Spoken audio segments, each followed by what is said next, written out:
नमस्कार दोस्तों, मैं सतपाल वर्मा HSAS अपने YouTube चैनल SP टॉक्स में आपका स्वागत करता हूं।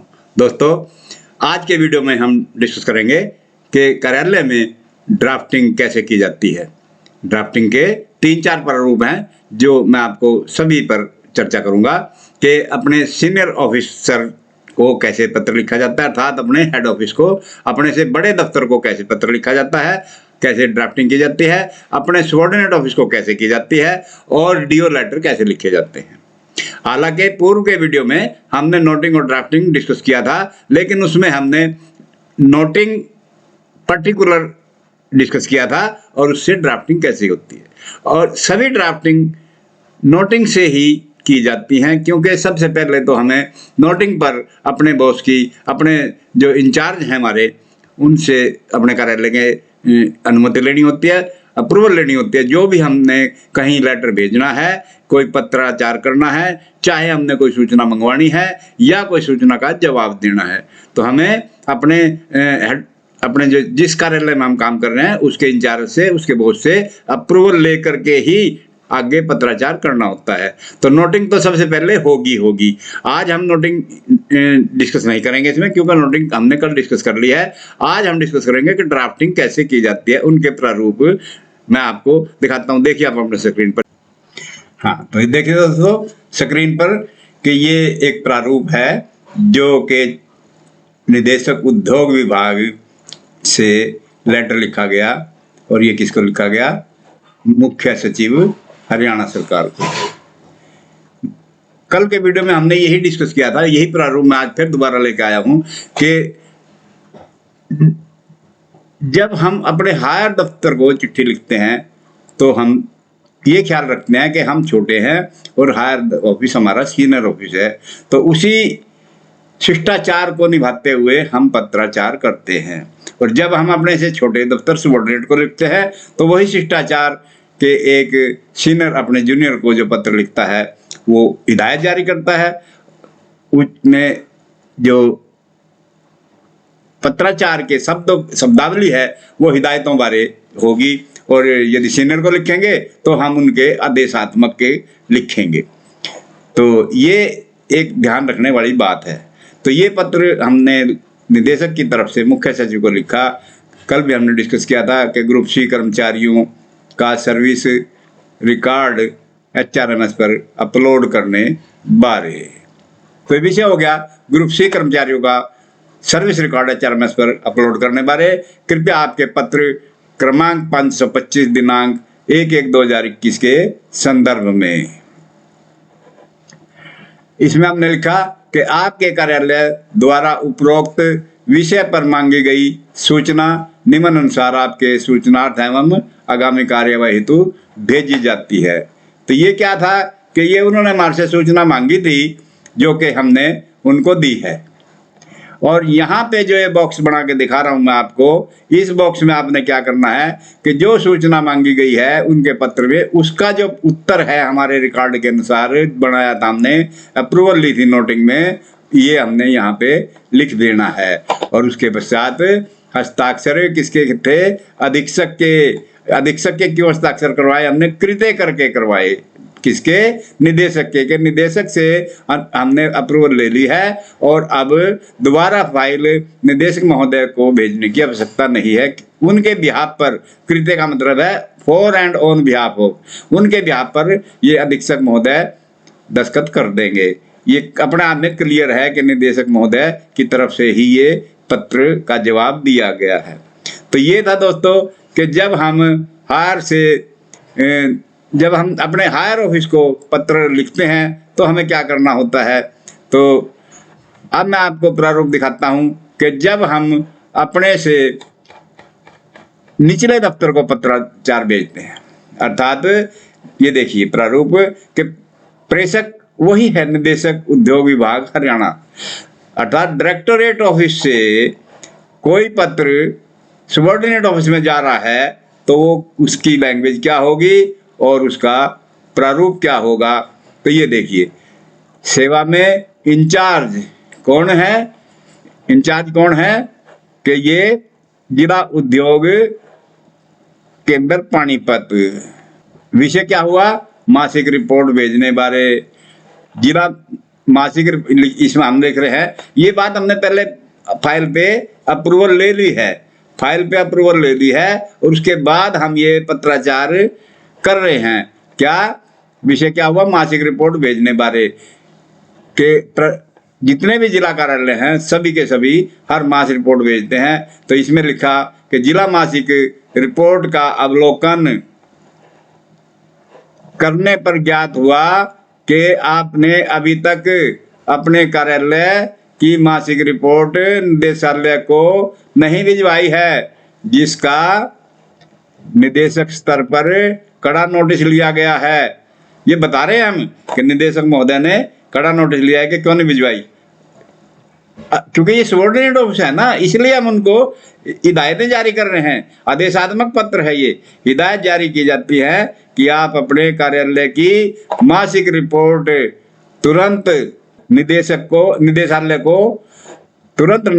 को भिजवाने का कष्ट करें, अन्यथा इस मामले में कड़ा संज्ञान लिया जाएगा। ये हमने दिया। अंत में हस्ताक्षर किसके, अधीक्षक के। अंत में वही अधीक्षक के हस्ताक्षर हैं और वही हम कृत्य निदेशक उद्योग विभाग चंडीगढ़। क्योंकि इसकी अप्रूवल भी हमने नोटिंग में ले ली है निदेशक महोदय से, क्योंकि उनके भी हाथ पर लेटर लिखा जा रहा है, उनकी ही आदेशों की पालना की जा रही है और उनको बताया जा रहा है। तो ये था लेटर जब हम अपने सबॉर्डिनेट ऑफिस को भेजते हैं, इसमें हम आदेशात्मक लिखते हैं कि ये ऐसा आदेश है। तो ये दो प्रकार के लेटर आपने देखे। अब मैं प्रारूप दिखा रहा हूं आपको कि डीओ लेटर कैसे लिखे जाते हैं। दोस्तों, डीओ लेटर हमेशा जो ऑफिस के लेटर हेड पैड होते हैं उन पर लिखे जाते हैं। अभी आप ये देखिए, ये काल्पनिक है मेरे सामने, आपके पास तो रंगीन होगा, प्रिंटेड होगा लेटर हेड पैड। यहाँ पे आपके कार्यालय का नाम, ये जो मैं उद्योग विभाग का एक रेफरेंस ले रहा हूँ, ये तो एक उदाहरण के तौर पर है। यहाँ आपके विभाग का नाम होगा, आपके अधिकारी जो जिसकी तरफ से लेटर लिखा जा रहा है उसका नाम भी प्रिंटेड होगा। ये जो नाम है आप देख रहे हैं, मैं हिंदी और अंग्रेजी दोनों भाषाओं में दिखा रहा हूँ आपको। ये फ्रॉम अंग्रेजी में, हिंदी में आ गया सेवा में। और ये रामलाल जो नाम लिखा है ये काल्पनिक नाम है, ये यहाँ के निदेशक का नाम मैंने लिखा है, काल्पनिक नाम है। और ये राइट साइड में डीओ नंबर होता है। डीओ का मतलब है डेमी ऑफिशियल, अर्थात अर्ध सरकारी हिंदी में, ठीक है। DO number, demi official number. और ये एस है क्रमांक संख्या, अर्थात अर्ध सरकारी क्रम संख्या। नीचे दिनांक हिंदी के साथ और डीओ के साथ डेटेड, ये लिखा होगा, ये लिखना होगा। यहाँ आपका डिस्पैच नंबर लगेगा। और इसके पश्चात सब्जेक्ट लिखा जाता है। दोस्तों, जो भी सब्जेक्ट, जिस विषय पर भी आप पत्र लिखना चाह रहे हैं वो यहाँ आप लिख देंगे।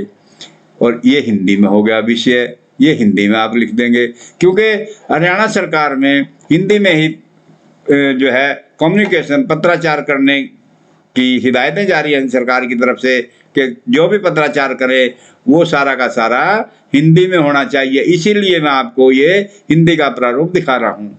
तो विषय के पश्चात क्या लिखते हैं फिर, जो अधिकारी लिख रहा है उसकी तरफ से, अर्थात ये डायरेक्टर की तरफ से है। अब छोटे दफ्तरों, छोटे अधिकारियों को लिखा जा रहा है, उनके अधीनस्थ जो है तो वो उनको क्या कहेंगे, माय डियर लिखेंगे और उसका नाम लिख देंगे यहाँ पे। अब ये वो जो अधिकारी साइन जिसकी तरफ से डीओ लेटर लिखा जा रहा है, यहाँ पर वो अपनी तरफ से लिखेंगे माय डियर, जो भी है, शर्मा जी या वर्मा जी या जो भी है, श्री लिखना है उन्हें, जो भी लिखना है वो यहाँ पे अपनी कलम से लिखेंगे। हिंदी में प्रिय होता है डियर का मतलब, तो ये हो जाएगा। इसके बाद ये लैंग्वेज है, मैं आपका ध्यान उपरोक्त विषय की ओर दिलाते हुए कहना चाहता हूं कि आपने अभी तक मासिक रिपोर्ट नहीं भिजवाई है। वही उदाहरण मैं ले रहा हूं मासिक रिपोर्ट का, जो कि अत्यंत खेद का विषय है। इससे पूर्व की आपके खिलाफ कोई अनुशासनात्मक कार्रवाई अमल में लाई जाए। देखिए चेतावनी दी जा रही है यहाँ पे, क्योंकि सबॉर्डिनेट ऑफिस है, हायर ऑफिस का ऐसा नहीं लिखा जा सकता।